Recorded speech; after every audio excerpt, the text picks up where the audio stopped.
What's going on, everybody? Happy Wednesday. I'm out here at the dog park with the pups here, and I wanted to talk about something that I actually saw pop up on, I think it's my Instagram feed.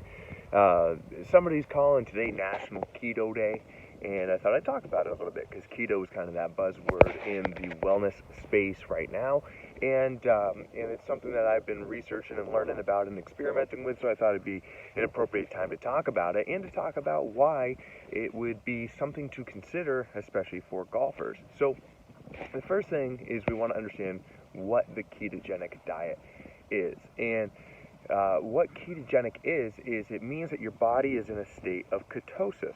And that is an easy way of saying that your body is burning fuel. It's using fat for energy instead of sugar. Okay, so that's ketosis. So there's a lot of benefits behind ketosis because it uses fat instead of sugar. So why is this important? Well, we get energy from a few different places. Food is primarily one of them, and food we can break down into fats or sugars. Okay, and this is something that you probably learned about back in like high school biology, is where those energy sources come from. Okay, so most of us on the standard American diet eat a lot of refined foods, a lot of processed foods. And what happened is back in the mid-1900s, we came out with this thing called a food pyramid. We wanted to look at a way of how do we standardize and look at what do we need to eat and how are we going to remain healthy and all this stuff. So they did this very large research project. They started analyzing different plants and vegetables and fruits and everything, and they came out with kind of like a nutritional spec, right? This is where when you look at a nutritional label and it has the recommended daily allowance, those percentages are based off this research that was done in the middle of the 1900s. And the government was just looking at, hey, how do we use the foods that we have? How do we, it was interesting because it wasn't necessarily done of like, hey, what's the best thing for you to eat? It was more of like, hey, here's all the things that we have to choose from. What's the best balance and ratio of all these? Now, around that same time, there was this push in the idea or the belief that eating fat makes you fat. There was a rise in heart disease and cardiovascular problems and everything like that. So the trend became that eating fat makes you fat. And so when they came out with this food pyramid, they recommended a lot of grains and things like that at the base of the pyramid, saying that's what you should eat your primary source of, and you should limit fats and sugars. And they just broadly put fats into this little tip of the pyramid, okay? Now, as we fast forward, we find out that this standard American diet is actually making people sick because the ratios of the nutrients that we need to thrive are thrown off. So when you eat a lot of refined foods, processed foods, high carbohydrate and sugar foods, typically they're deplete of vitamins and minerals and need to be enriched or have those things added back into them. So what happens is your body eats this food, it gets a big spike of energy in the form of, let's say, carbohydrate turns into sugar in your stomach, if we're looking at the standard American diet, that baseline, right? But at the same time, you're not getting the nutritional content that you need. So your brain is temporarily satisfied. It says, oh, this feels so good, this tastes delicious, I'm happy. It releases a little bit of dopamine because you're getting those carbohydrates converted into sugar. And then what you find is later you crash and your blood sugar drops, and then your body realizes, wait a second, I'm not actually full. I'm still missing all those micronutrients that I wasn't able to get from what I ate. So the signals happen again, and we need to eat more. Okay, so this is kind of that deadly cycle. This is the up and down roller coaster of blood sugar and spikes and everything like that.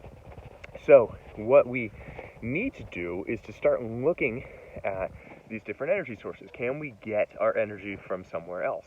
And the answer is yeah, absolutely. And that's where this whole thing comes full circle with ketosis, because it gives us an opportunity to look at the ratios of the food that we're eating and see how we can properly balance it. Because in the standard American diet, we have a disproportionately large amount of our calories coming from refined carbohydrates, processed foods, and sugars. And the fats that we are eating tend to not be good fats, and we'll get into that later. So when we look at it, we realize that, hey, we should have primarily our calories and our nutritional intake coming from fat, high quality fats. And if you look at the foods that have the highest quality fats, they tend to come hand in hand with a lot of high quality nutrients. Some examples being, say, avocados, particularly organic avocados, incredibly good fat, really good for your brain, really good for your body, but it also has all the nutrients that come in an avocado. Another example would be, say, grass-fed beef, grass-finished beef, that came from a healthy cow that was able to roam on a pasture and eat what it pleased according to its natural diet and lifestyle choices. Okay, that's going to be the best kind of, say, beef protein and fat that we can get because it's natural and the cow is healthy, therefore we become healthy. But if we were to eat, say, industrial raised cow filled with antibiotics and growth hormones and all that stuff, it will be a sick cow, and therefore when you eat it, their fat and other parts of the meat are going to be packed full of toxins, and therefore you eat those toxins. Okay, so it is important to understand in terms of, say, a ketogenic diet, because you're going to be raising the amount of fat that you eat, that it's that much more important that the fat you eat is good fat. Okay? Because eating too much of the wrong fats can actually cause toxicity in the body. Okay, so let's touch on that really quick. Because around this same time that the food pyramid was being made, they started developing these things called trans fats, again, to replace the flavor that happened when they remove fat from food. And when you remove fat from food, you lose the flavor, so they started adding sugar, and they came up with these things called trans fats, which are very similar to plastic. They were made in a laboratory, and it was a temporary solution. They thought, okay, things like margarine are going to help save us our heart disease and cholesterol levels will balance back out, and we'll be healthier. But if we fast forward 50 to 100 years, we find out that it's actually making us very sick, and that's because we're going against our natural diet. So trans fats are one form of fat that's really bad that you should avoid at all costs. Things like margarine, things like, let's call it like country crock, spreadables. Just, read your nutrition labels. Fat, if it's a blend, it probably has something in it that you don't want. So, if it's avocado oil, make sure it's just avocado oil. If it's olive oil, make sure it's just olive oil. Okay, instead of some of these blends. Now, the other side of it are things like unsaturated fat. Things like peanut oil, safflower oils, all those deep frying fats. And those are really bad for us because they're unstable. And we have to think of it from the perspective of, okay, our brain is 2% of our body weight, but it uses 30% of our energy. So it is the first resource for the fat that we eat. And if we're eating toxic fat, that has then been used to deep fry and then breaks down even more and becomes even more toxic, those toxic building blocks are what replaces the healthy building blocks of your brain, and then you become brain fog ridden, energy sapped, all that stuff, just because the building blocks that your body's repairing itself with don't work well. So let's come full circle. Why is this important for golfers? Well, in golf, we're going to be out on the golf course anywhere between like 3 to 8 hours, depending on if it's recreational, depending on if it's a tournament situation, you're getting there early to warm up, award ceremonies, that whole deal. All right, so 3 to 8 hours. That is a long time that we need sustained energy, particularly when we're in the sun, in the wind, in the elements, everything that goes into that. So typically in the standard American diet, when you eat things like carbs and sugars, you will get a lot of energy, but then your blood sugar drops. And when your blood sugar drops, you'll get cravings, you'll lose focus, and all these things start to happen. But if you're on a ketogenic diet, you're not using sugars and carbohydrates for energy, you're using fat for energy. And fat takes longer to break down, and it's a more lasting, sustainable energy. So what happens is, if you're properly in the state of ketosis, you could easily go until dinner time without eating.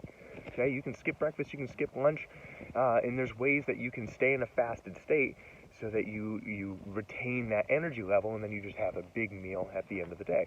So if we're busy, if we're traveling, it makes it a little bit easier to eat your calories in batches. Eat a handful or two of nuts, eat an avocado, things like that. And that sustained energy is going to go a long way into helping you perform well. So hopefully this long rant on ketosis has given you some insight into what it is and why you should give it a go. But I'll check in with you all later, and I'll see you. Move better, play better.